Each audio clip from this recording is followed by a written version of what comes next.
Vainqueur en réserve sur tapis vert suite au forfait de la baie de Châteauroux, le SL Rugby espérait bien pareil résultat, mais cette fois-ci sur le rectangle vert face à une formation Castelroussine.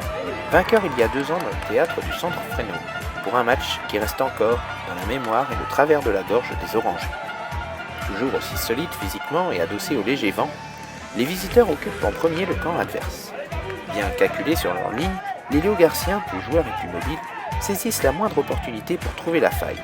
Comme souvent, c'est par le pied de son centre et toujours impeccable buteur Théo Cloy que le 15 nivernais ouvre la marque, bien vite imité par son homologue de l'Indre.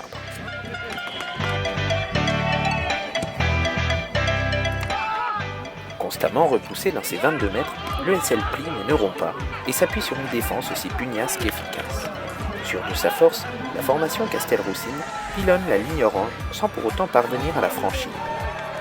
Lancé dans un véritable bras de fer, le 5 de devant Léogarcien repousse 1 à 1 les assauts adverses et sort vainqueur de cet affrontement d'hommes en encaissant seulement 3 points, le premier tournant de la partie.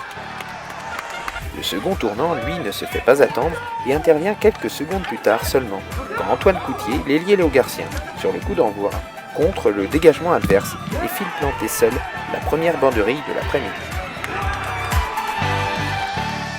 Devant plus confortablement au tableau d'affichage, avec les bonifications du métronome maison Cloy, les Orangers prennent petit à petit confiance et parviennent à mettre leur jeu en place. Là encore, les avants orangers se taillent la part du lion et emmènent dans leur sillage l'ensemble de leur équipe. Enrique Chagas Rodriguez récompense tout le travail de sa confrérie quand il s'écroule dans l'embut adverse. Théo, toujours lui, alourdit la note du bord de touche pour offrir un avantage conséquent à la pause de 20 à 6. Au retour des vestiaires, les locaux se montrent toujours imprécis. Pourtant, c'est une nouvelle fois par les avants que la lumière viendra, quand la 3e ligne entière perce sur 40 mètres pour envoyer le flanqueur Lemoyle en terre promise.